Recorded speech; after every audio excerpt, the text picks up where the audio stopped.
नमस्कार विद्यार्थियों। आज हम बीएससी सेकेंड ईयर की जो 3 पार्ट हैं उनमें से जो सेकंड पार्ट है जूलॉजी का, वो ममेलियन फिजियोलॉजी एंड इम्यूनोलॉजी है, उससे असेंबली टॉपिक पर डिस्कस करेंगे। तो इसकी जैसे ये 5 यूनिट है, इनमें से जो फर्स्ट यूनिट है वो फर्स्ट यूनिट है इसमें डाइजेशन फिजियोलॉजी का आज का हमारा टॉपिक रहेगा। यानी इस बुक के अंदर हमें पूरी फिजियोलॉजी का अध्ययन करेंगे, चाहे डाइजेशन फिजियोलॉजी है, चाहे मसल्स फिजियोलॉजी है, नर्व सिस्टम फिजियोलॉजी है, एक्सक्रीशन फिजियोलॉजी है, यानी उत्सर्जन कार्य की। तो ये बुक सारी फिजियोलॉजी से संबंधित है। तो आज का हमारा टॉपिक है डाइजेशन फिजियोलॉजी, यानी पाचन की कार्य की। तो पाचन की कार्य की में हम जानते हैं कि पाचन क्या है। जैसे जटिल भोज्य पदार्थों को सरल भोज्य पदार्थ में तोड़ना ही डाइजेशन है। अब रही बात भोजन की, भोजन क्या है? यानी एक ऐसा पदार्थ है जिसके द्वारा हमें, यानी हानिकारक पदार्थ को हम भोजन नहीं कह सकते, ऐसा पदार्थ जिसके द्वारा हम भोजन से एनर्जी मिलती है उसे भोजन कहते हैं। अब इसे डाइजेशन फिजियोलॉजी में आज का हमारा टॉपिक रहेगा। तो इस डाइजेशन को अपने 2 भागों में डिवाइड करते हैं, एक तो एलिमेंट्री कनाल और दूसरा पाचन ग्रंथियां। यानी डाइजेशन को हम 2 भागों में डिवाइड करेंगे। पाचन को हम 2 भागों में डिवाइड करेंगे। एक तो आहार नाल या एलिमेंट्री कनाल, दूसरा इसमें पाचन ग्रंथियां।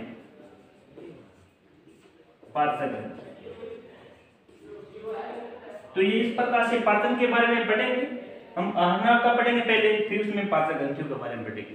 तो हम इसके बारे में एक डायग्राम के माध्यम से इसको समझेंगे।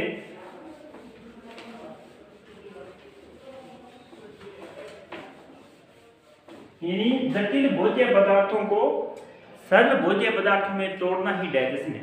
फॉर एग्जांपल जैसे कार्बोहाइड्रेट का पाचन करना। आपको पता है कार्बोहाइड्रेट के 3 रूप होते हैं। एक तो पॉलीसेकेराइड, यानी फर्स्ट की बात करें तो फर्स्ट मोनोसेकेराइड होता है इसका, मोनोसेकेराइड। सेकंड होता है इसका डाइसेकेराइड।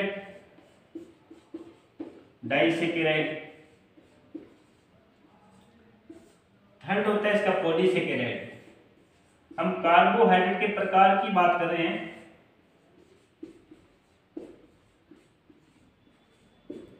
पॉलीसेकेराइड यानी जटिल भोज्य पदार्थ, जैसे कार्बोहाइड्रेट का पाचन करना है तो कार्बोहाइड्रेट का जटिल रूप ये है पॉलीसेकेराइड। फॉर एग्जांपल इसमें स्टार्च आ जाएगा, स्टार्च, ग्लाइकोजन। जटिल भोज्य पदार्थ को सरल भोज्य पदार्थ में तोड़ना ही क्या है? डाइजेशन है। अब इसे स्टार्च या ये ग्लाइकोजन है, इसको डायरेक्ट हम तोड़ नहीं सकते। तो पहले क्या करें? डाइमिंग करेंगे। डाई का प्रकार है जैसे माल्टोज है, सुक्रोज है। तो पहले हम पॉलीसेकेराइड को डाइसेकेराइड में तोड़ेंगे, यानी माल्टोज में। फिर इसको क्या करेंगे? मोनोसेकेराइड इकाइयां होती है उसमें तोड़ेंगे, जैसे ग्लूकोज है, फ्रक्टोज है।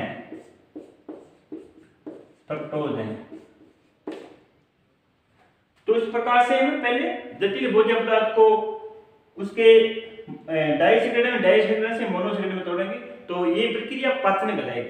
अब हम इसके डायग्राम के माध्यम से भोजन का जो पाचन होता है अलग अलग भाग में, उनके बारे में हम अध्ययन करेंगे।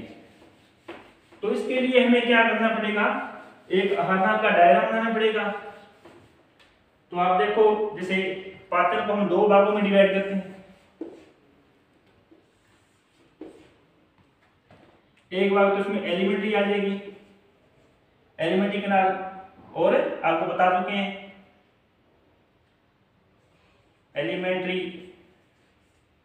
एलिमेंट्री कनाल, और दूसरी इसमें पाचन ग्रंथियां आ जाएगी, पाचन ग्रंथियां।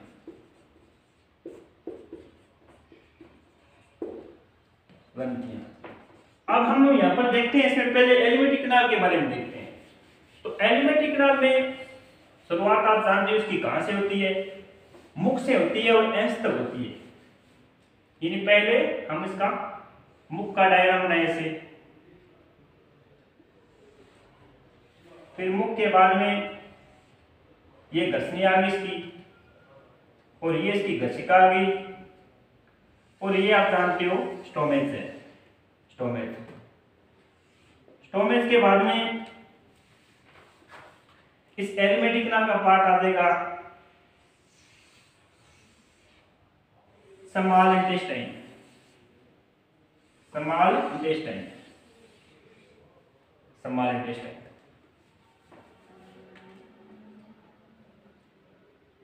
स्मॉल इंटेस्टाइन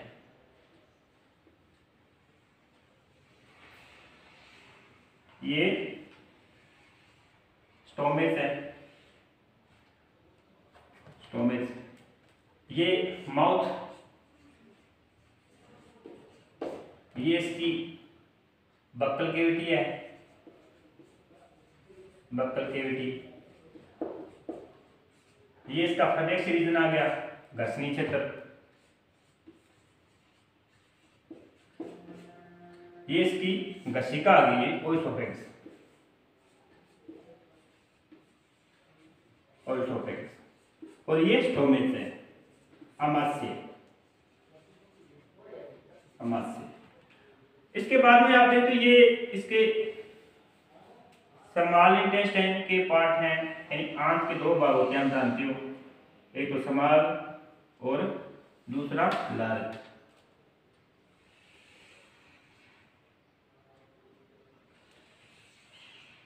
तो ये स्मॉल है इसका,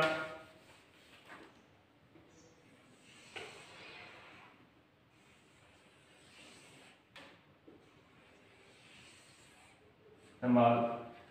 अब इसके साथ में आप यहां देख रहे हो, ये इसकी एलिमेंट्री कनाल का ये भाग है, ये लार्ज वाला है,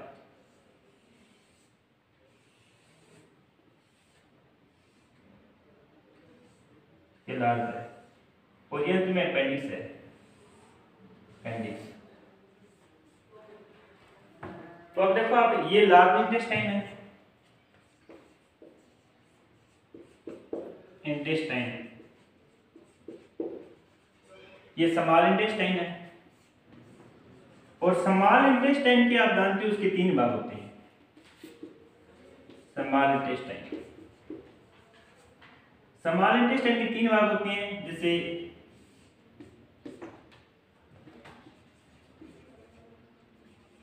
ड्यूडेनम, जेंजुनम, जेंजुनम और एलियम, एलियम। यानी ये स्मॉल इंटेस्टाइन के तीन भाग है। इसी प्रकार से जो लार्ज इंटेस्टाइन है इसके भी तीन भाग होते हैं, लार्ज इंटेस्टाइन के भी तीन भाग होते हैं। इससे ऊपर वाला सिक्टम है, फिर कोलन है, फिर रेक्टम है। तो हम एक बार इसको देखते हैं, ये अपेंडिक्स भाग है, अपेंडिक्स। एक बार पुनः देखो आप, जैसे ये मुख से स्टार्ट होती है हमारी एलिमेंट्री कनाल है, जो एलिमेंट्री कनाल है, आहार नाल, आहार नाल। और मुख के बाद में बक्कल कैविटी आ गई, मुख हुआ। फिर मुख हुआ के बाद में घसनी क्षेत्र है, ये नीचे वाला भाग है, ये घसनी। अब ये इस घसनी से नीचे वाला भाग होता है ओइसोफेग या घसिका, घसनी या घसिका। फिर आप जानते हो स्टोमेज होगा इसमें, अमाशय, अमाशय। और अमाशय के आगे यहाँ पर एक पाइलोरिक वाल्व लगा होता है, पाइलोरिक वाल्व। और इसके बाद में आप देखते हो इसकी इंटेस्टाइन के पार्ट आ गए, स्मॉल इंटेस्टाइन और लार्ज इंटेस्टाइन। इसके बाद में फिर अपेंडिक्स आ गए। तो ये तो इसके पार्ट है। अब हम इन पार्टों को क्या है, एक एक करके विस्तार से पढ़ेंगे। तो पहले हम आज जैसे बक्कल कैविटी के बारे में पढ़ेंगे, फिर आगे जैसे जो नेक्स्ट वीडियो आएंगे उनमें से हम क्या करेंगे, एक एक करके इन पार्टों को विस्तार से पढ़ेंगे। तो आज हमें इस बक्कल कैविटी के बारे में विस्तार से पढ़ेंगे। यानी बक्कल कैविटी या मुख हुआ, तो आप जानते हो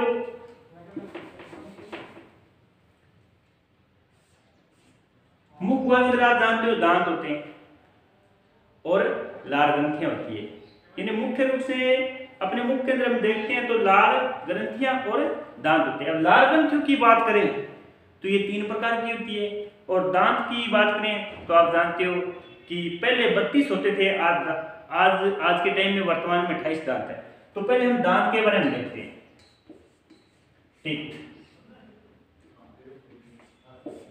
टीथ या दांत, आप जानते हो कि हमारे मुंह के अंदर 2 प्रकार के दांत होते हैं।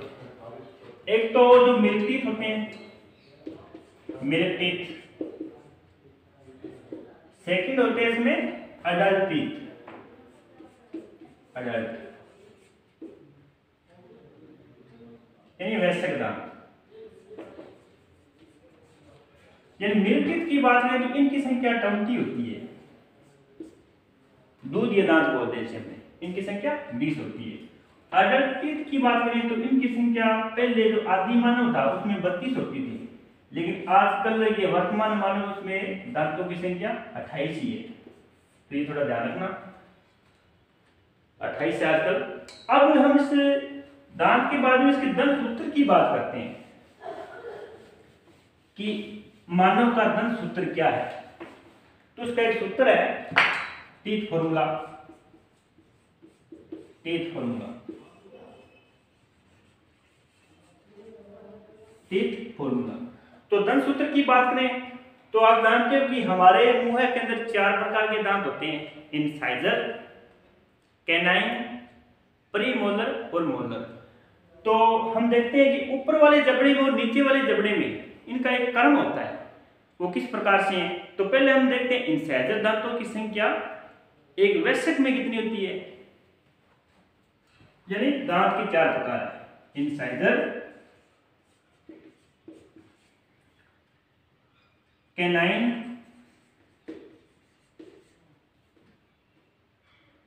प्रीमोलर और मोलर। इंसाइजर दांतों की बात करें तो वयस्क में इंसाइजर दांत होते हैं, यानी वयस्क में इंसाइजर दांत की संख्या होती है 8। और कैनाइन दांत की संख्या की बात करें तो आप जानते हैं इनकी संख्या भी 4 होती है, इनकी संख्या 4 होती है। फिर प्रीमोलर की संख्या 8 होती है और मोलर की संख्या 12 होती है। इसी प्रकार से बच्चों में बात करें, बच्चों में इंसाइजर दांत, इंसाइजर दांत होते हैं 8, ध्यान रखना। कैनाइन दांत की बात करें, कैनाइन बच्चों में 8 होते हैं। कैनाइन दांत की बात करें तो बच्चों में कैनाइन दांत एब्सेंट होते हैं। इसी प्रकार से प्रीमोलर की बात करें तो प्रीमोलर बच्चों में, सॉरी कैनाइन दांत इसमें 4 होते हैं, प्रीमोलर नहीं होते बच्चों में। और मोलर दांत की संख्या होती है 8, आप जानते हो। तो इस प्रकार से दांतों का ये क्रम है 8 4 0 8 और 8 4 8 12। यानी वयस्क में दांतों की संख्या होगी 32, टोटल होते हैं 32, और ये होते हैं 20 बच्चों में। तो ये आप ध्यान रखोगे। फॉर्मूला इस प्रकार से हम बताएंगे आपको। वयस्क में 8 होते हैं इंसाइजर, कैनाइन होते हैं 4, प्रीमोलर होते हैं 8 और मोलर होते हैं 12। टोटल 32 दांत होते हैं, टोटल 32 वयस्क में। और बच्चों की बात करें तो इंसाइजर होते हैं 8, कैनाइन होते हैं 4, प्रीमोलर होते हैं 0 और मोलर की बात करें तो 8 होते हैं। तो इस प्रकार से ये दांतों की संख्या है। अब आगे देखते हैं हम दंत सूत्र की बात करें। दंत सूत्र, दंत सूत्र के द्वारा हम क्या करते हैं, मानव में और बच्चों में दांतों की संख्या को काउंट कर सकते हैं। तो उसका एक फॉर्मूला है, जैसे वयस्क की बात करें दंत सूत्र की तो 21 21 21 23 और 21 23 बट्टे में 2 से मल्टीप्लाई करेंगे तो दांतों की संख्या निकल जाएगी 32। तो ये दंत सूत्र है बच्चों में। इस प्रकार से वैसे में बच्चों की बात करें तो 21/2002 बटे 21/02 ये बच्चों में आ जाएंगे इस प्रकार से 20। तो इसको मल्टीप्लाई, ये ऊपर वाले जबड़े के दांत है, ध्यान रखना, ये नीचे वाले जबड़े के दांत है। इस प्रकार बच्चों में, ये बच्चों में, ये बच्चों में ये ऊपर वाले जबड़े के दांत है, ये नीचे वाले जबड़े के, ध्यान रखना, ऊपरी जबड़े के हैं, ये ऊपरी जबड़े के, ये निचले जबड़े हैं। तो इस प्रकार से दांतों की इनकी संख्या रहेगी बच्चों में और वयस्क में, तो ध्यान रखोगे आप। आगे हम इसके बारे में,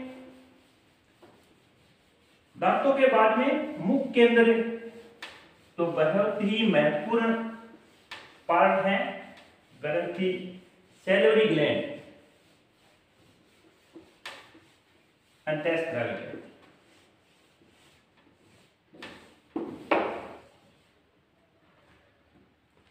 सैलिवरी ग्लैंड, ये आगे वाला बक्कल कैविटी में बात करें हम, यानी मुख गुहा में बक्कल कैविटी, कैविटी में जो दूसरा महत्वपूर्ण भाग है इसमें सैलिवरी ग्लैंड है, सैलिवरी ग्लैंड,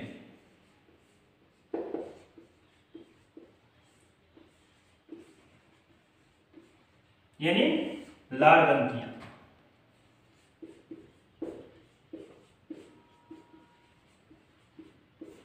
लार ग्रंथियां, लार ग्रंथियां, सैलिवरी ग्लैंड यानी लार ग्रंथियां।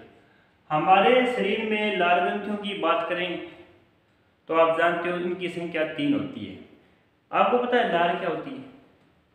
जैसे ही भोजन को मुख में ग्रहण करते हैं तो भोजन में क्या एक मुख के अंदर एक लसर सा पदार्थ प्रयुक्त होता है, और उस पदार्थ में बहुत सारे रासायनिक पदार्थ मिले होते हैं जो क्या है भोजन का डाइजेशन करते हैं, भोजन को नम बनाते हैं और जटिल भोज्य पदार्थों को सरल भोज्य पदार्थों में तोड़ते हैं। यानी जटिल भोज्य पदार्थ फॉर एग्जांपल जैसे स्टार्च है, आपको पता है, यानी स्टार्च क्या है, एक पॉलीसेकेराइड है, इसको तोड़ेगा मोनोसेकेराइड में, यानी पहले डाइसेकेराइड में तोड़ेगा फिर मोनोसेकेराइड में। स्टार्च को क्या करेगा, डाई में तोड़ेगा, डाइसेकेराइड में,